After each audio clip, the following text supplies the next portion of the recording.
Vamos à seguinte notícia. A Índia aprova o uso emergencial da vacina Covaxin antes de conclusão de terceira fase de testes e clínicas privadas do Brasil negociam com o laboratório. Sobre esse assunto, a gente conversa agora com o pediatra, infectologista e diretor da Sociedade Brasileira de Imunizações, Dr. Renato Kifuri. Bom dia, bem-vindo mais uma vez. Olá, Lívia, prazer falar com vocês, ouvintes. Bom, doutor, vamos lá, né? As clínicas privadas brasileiras negociam a compra da vacina indiana chamada Covaxin, que é do laboratório Bharat BioNTech. Essa vacina não estava muito em nosso radar de discussão dos últimos meses. Então, eu te pergunto, qual que é a tecnologia usada, o que sabemos sobre a eficácia e os resultados dos testes dessa vacina indiana? Olha, Lívia, essa é uma das vacinas, uma das 14 vacinas que estão em fase 3 de estudo, né? 4 delas, a vacina da Sinovac com o Instituto Butantan, as 2 vacinas da Sinopharm chinesas também, e essa indiana da Bharat, são vacinas que nós chamamos de vírus inativados. Então tem a mesma tecnologia do Instituto Butantan, essa é a do laboratório indiano, e que entrou no dia 23/11, foi protocolado o início dos estudos de fase 3, ou seja, estão recrutando voluntários há um pouquinho mais de um mês. Então nem começaram ainda a ter os sujeitos incluídos, serão mais de 20 mil indivíduos estudados. Então é uma vacina que está iniciando os seus estudos de fase 3. A despeito disso, como aconteceu com algumas vacinas chinesas e russas, o país já aprovou o seu uso dentro da China, no caso, e aqui dentro da Índia o seu uso. Então não há nenhuma perspectiva, ao meu ver, de um licenciamento ou de uma publicação de dados de fase 3 no próximo semestre. Essas conversas em trazer vacinas para o Brasil podem ser, vamos dizer, promissoras para o futuro, mas é importante não criar nenhuma expectativa aqui na nossa população que nós não teremos vacinas no primeiro semestre na clínica privada, tampouco de um laboratório que está iniciando seus estudos de fase 3 neste momento. Então, mas eu acho que tratativas podem ser iniciadas, mas com essa cautela de não termos aí nenhuma notícia para o curto e nem para o médio prazo.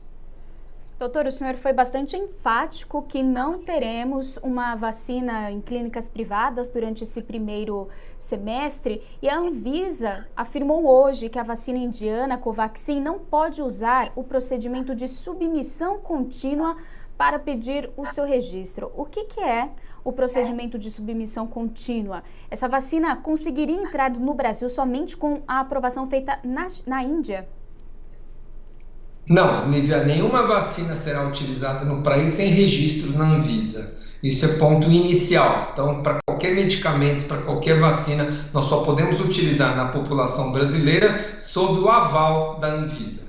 A Anvisa, neste momento de pandemia, está concedendo 2 tipos de licença. Uma é o clássico registro definitivo, quando você estuda o produto até o seu final e apresenta todo o dossiê de registro da vacina, você registra como registram outras vacinas, como registram os remédios, você pode comercializar o produto em serviços privados ou pelo Ministério da Saúde. Esse é o registro definitivo que raramente nós vamos ter com as vacinas nesse momento. Nós estamos interrompendo os estudos, ou melhor, fazendo análises interinas desses estudos no meio do caminho para conseguir uma licença para uso emergencial. Assim deve ser com a Sinovac, assim deve ser com o Oxford, assim foi com as vacinas da Pfizer e da Moderna nos Estados Unidos, no Canadá, no Reino Unido, licença para uso emergencial. A licença aqui no Brasil para uso emergencial só será concedida para produtos que foram estudados aqui no Brasil, ou seja, que os estudos clínicos estejam sendo conduzidos aqui. Isso vale para a vacina de Oxford, vale para a vacina da Sinovac, vacina da Janssen, vacina da Pfizer. A vacina russa Sputnik acabou de ser apresentado um projeto de estudos aqui no Brasil também, talvez seja a 5ª vacina que teriam condições de uso de licença para uso emergencial. Então não há nenhum estudo ainda da vacina indiana aqui no Brasil, portanto não se pode submeter dados já, vamos dizer, automaticamente, essa submissão contínua que você citou, então não há nenhuma perspectiva de licenciamento de vacinas desta vacina ou de outra vacina que não seja seu estudo aqui no país. Doutor, e a gente assiste um descompasso do Ministério da Saúde sobre a aquisição de um determinado fabricante, uma data de início da imunização, além de todo o imbróglio com o Estado de São Paulo com a Coronavac. Uma terceira negociação por parte das clínicas particulares ajuda ou atrapalha o Plano Nacional de Vacinação? Eu acho que ajuda, Lívia. Eu acho que você ter uma vacina a mais no mercado, mesmo que seja no mercado privado, eu acho que é bem-vinda. Você aumenta o número de indivíduos vacinados no país, mesmo que isso represente uma parcela pequena da população, claro que contribui. Mas nós só precisamos lembrar a quem nos ouve aqui que só teremos vacina, seja no mercado público ou no privado, com registro na Anvisa. Nós não teremos importações diretas de quem quer que seja de produtos que não tenham licenciamento e registro no país. E, de novo, os critérios para licenciamento, eles precisam ser submetidos após término dos estudos. A vacina acabou de começar a ser estudada, iniciar o seu estudo de fase 3. Estamos muito longe da conclusão desses estudos. Temos pelo menos 10 vacinas mais adiantadas que essa e não há nenhuma perspectiva no curto prazo de nós termos esse licenciamento. Mas as tratativas podem ser iniciadas, as vacinas podem ser acompanhadas no seu desenvolvimento. Eu só deixo claro que não há nenhuma previsão para licenciamento no curto e nem no médio prazo de vacinas que estão iniciando seus estudos de fase 3 agora, há um pouco mais de um mês, e sem estudos aqui ocorrendo no país.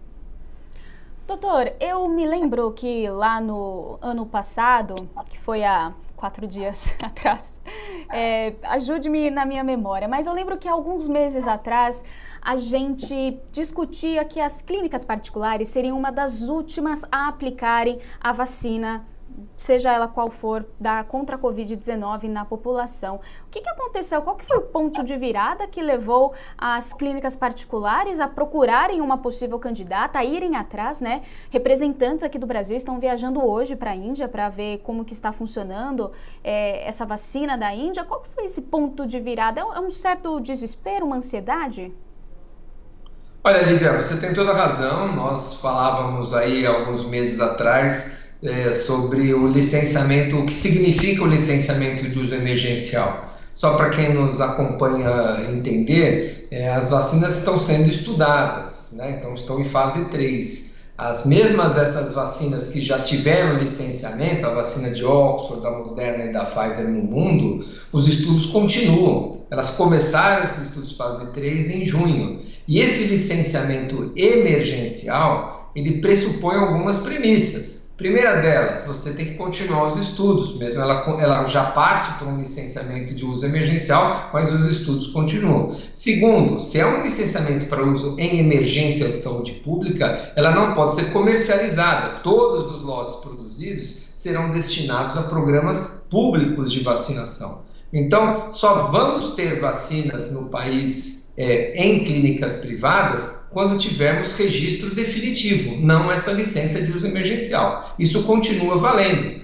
Então, nós precisamos contar com vacinas que tenham o seu registro definitivo na Anvisa para que possam ser comercializadas. Infelizmente, nós estamos longe disso ainda. As vacinas mais adiantadas, como a Oxford, a Pfizer, pretendem terminar seus estudos só em junho e julho. As que iniciaram estudos de fase 3 em novembro vão terminar provavelmente em 2022. Então, não há nenhuma mudança nesse aspecto, né? A viagem, o interesse, as conversas podem haver. Mas na legislação que hoje está em vigor, se não houver nenhuma alteração nessa legislação, não vejo possibilidade de você utilizar vacinas no mercado privado hoje, fora desse cenário.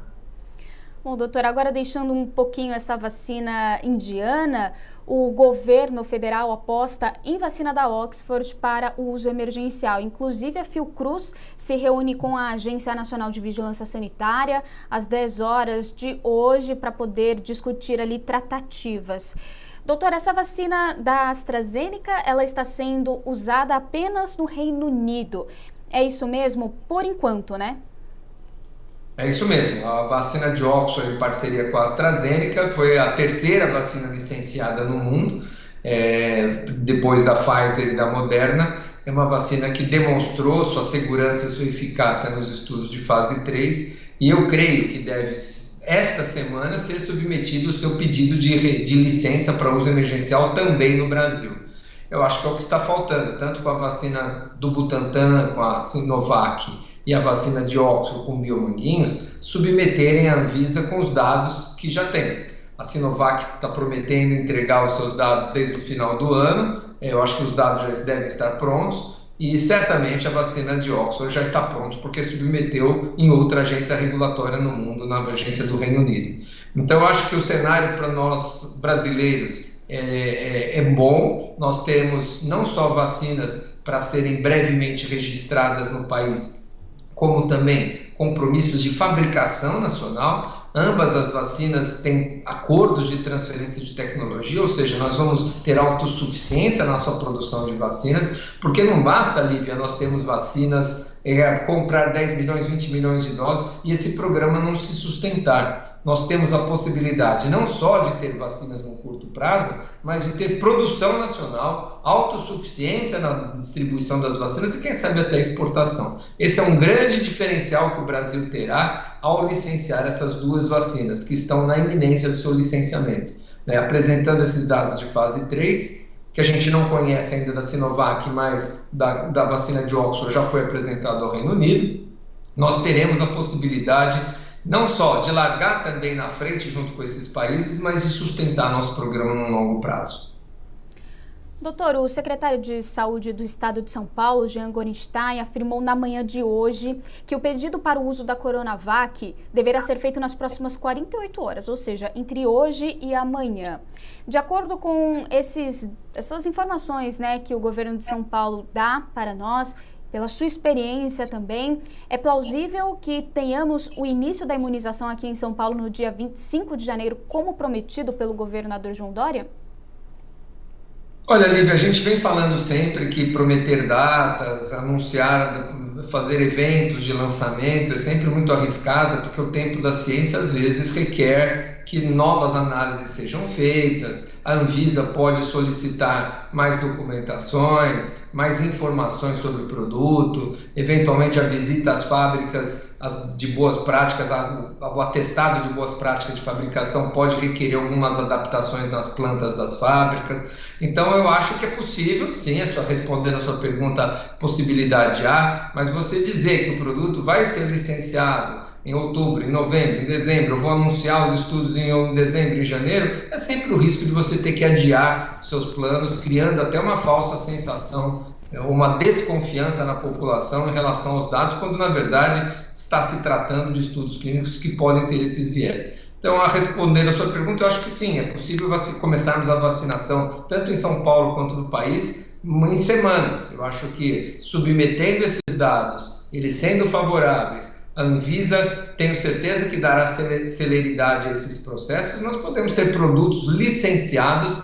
ainda este mês no país. E, obviamente, já contando com as vacinas aqui no país, como é o caso Butantan já recebendo doses da Sinovac, agora autorizada a importação também de doses da vacina de Oxford para Biomanguinhos, ou seja, o produto já estando disponível, assim que nós tivermos o licenciamento oficial da Anvisa, nós podemos começar a aplicar imediatamente. Então é possível, e nas próximas semanas, sim, nós temos tanto uma quanto outra vacina já sendo utilizada na população brasileira. Vamos torcer que isso seja o mais rápido possível.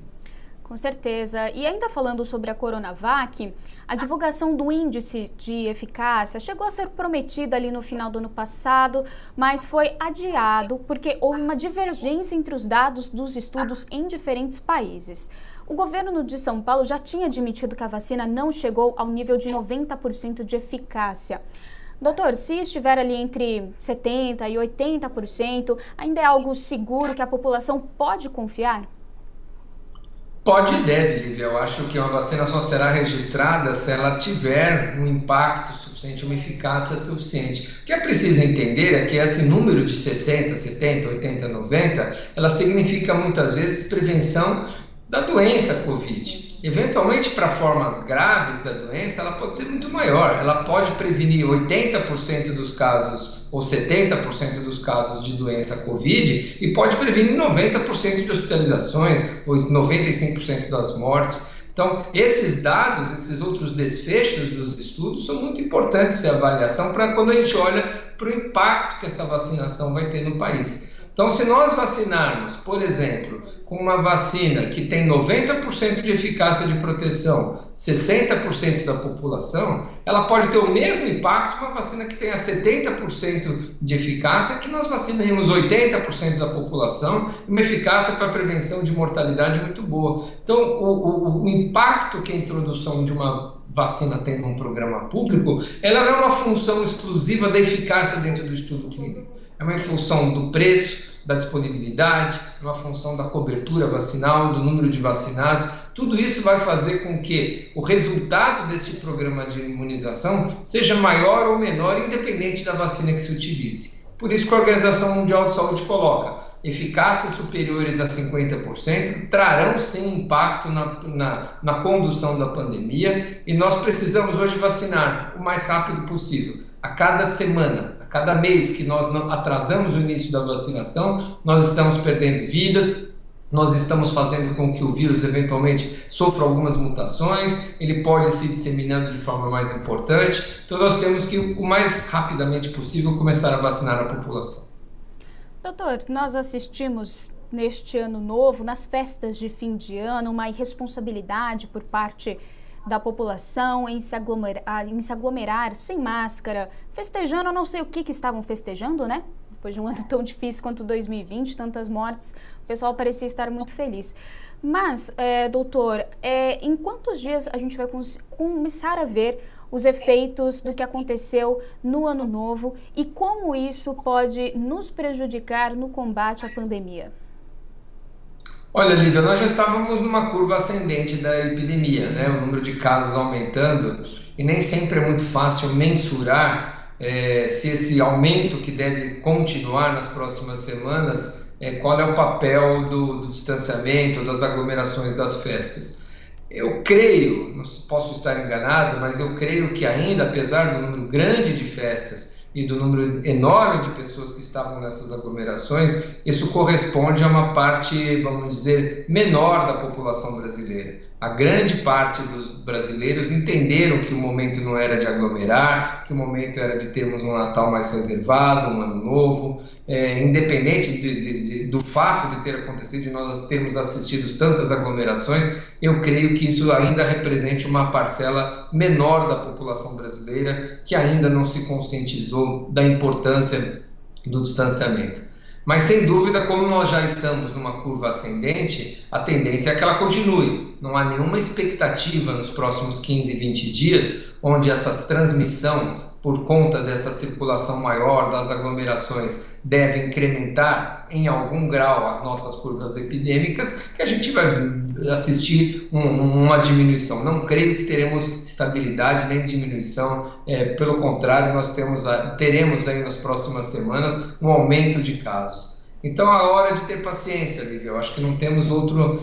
nós já lutamos tanto para evitar a pandemia, passamos por momentos tão duros, como distanciamento, tão difíceis para a nossa sociedade, no sentido econômico, no sentido da saúde mental, estamos todos cansados, mas estamos no final, estamos perto da vacinação da população, estamos perto de termos vacinas aí eficazes licenciadas no Brasil, então acho que hoje a vacina ainda é um distanciamento. Nós precisamos entender que é responsabilidade de todos, e aqueles destemidos que acham que ao aglomerar está colocando só a sua saúde em risco, é um equívoco, porque ele propicia uma maior circulação do vírus para todos, e todos acabam pagando esse preço. E o carnaval está logo aí, né, doutor? Agora eu vou fazer uma pergunta um tanto quanto ousada. Queria saber se existe uma matemática de quantas pessoas precisaram ser imunizadas para frear a propagação do vírus. Tem como a gente ter uma estimativa de como pode funcionar isso? Olha, essa é a pergunta não só ousada, Lívia, mas uma pergunta de $1 milhão. Eu acho que essa é a pergunta que todos querem saber. Primeiro que nós não conhecemos a duração da proteção conferida pela vacina.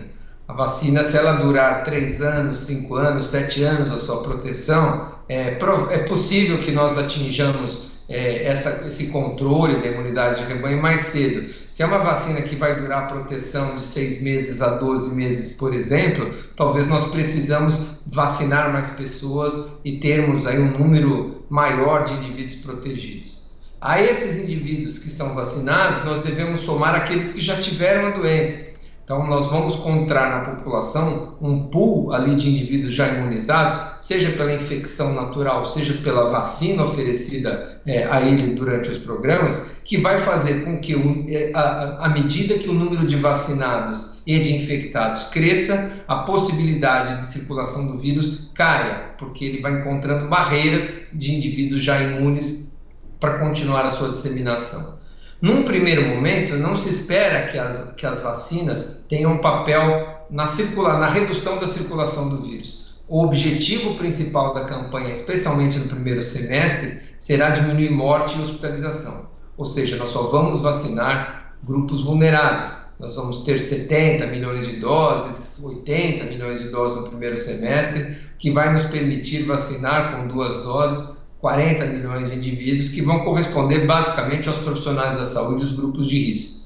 Com esse número de vacinados, nós não esperaremos nenhuma eliminação da circulação, erradicação do coronavírus, nós vamos proteger os mais vulneráveis. Num segundo momento, quando dispusermos de vacina em quantidades maiores, aí sim nós vamos conseguir trabalhar, ou pelo menos imaginar que a gente possa conseguir a interrupção das vacinas. Outras estratégias vêm sendo discutidas, viu, Lívia?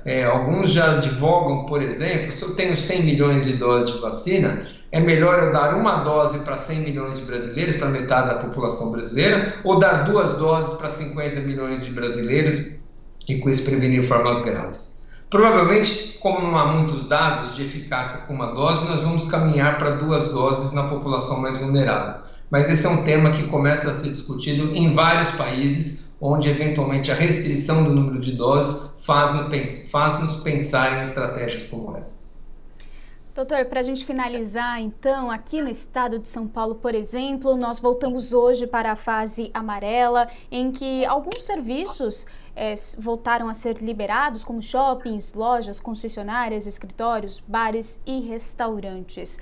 Na sua avaliação, doutor, essa medida de colocar a cidade de São Paulo na fase vermelha nesses últimos dias do ano foi uma medida assertiva? Nós corremos o risco também de voltarmos para a fase vermelha futuramente? Eu acho que corremos sim, eu acho que essas medidas, Lívia, acho que não tem um certo, um errado, são medidas que nós vamos adequando em função dos números de casos, em função da vaga em leitos hospitalares, em terapias intensivas que nós temos. É preciso ter esse olhar sempre como um todo. É claro que medidas mais restritivas são mais duras para a sociedade, são duras para a economia, mas por vezes se tornam necessárias. Nós estamos vivenciando um momento da pandemia onde nós estamos chegando a níveis muito próximos daqueles que vivemos nos piores cenários lá em abril e maio. Muitos países, inclusive, já superando o número de casos, registrando diariamente casos como nunca registraram em nenhum momento da pandemia. Então, não será surpresa se nós, em breve, tivermos registro de casos de óbitos que superem os nossos piores momentos. E nós tenhamos que voltar aos mesmos estágios que nós presenciamos já, fase vermelha, fechamento total, serviços essenciais só funcionando. É possível, não tem como nós prevermos se isso acontecerá e quando acontecerá. Mas é importante a população ter essa conscientização de que enquanto não dispusermos de vacina efetivas, as únicas medidas que nós temos de frear, de diminuir mortes, de reduzir danos, infelizmente são essas. Que a gente tem assistido nos hospitais, infelizmente é um número importante, um aumento importante no número de casos, hospitalizações e infelizmente de mortes também. Nós conversamos com o pediatra, infectologista e diretor da Sociedade Brasileira de Imunizações, Renato Kifuri. Doutor, muito obrigada mais uma vez. Uma ótima semana para o senhor. Obrigado, Lívia. Um ótimo ano novo a você e todos que nos acompanham também.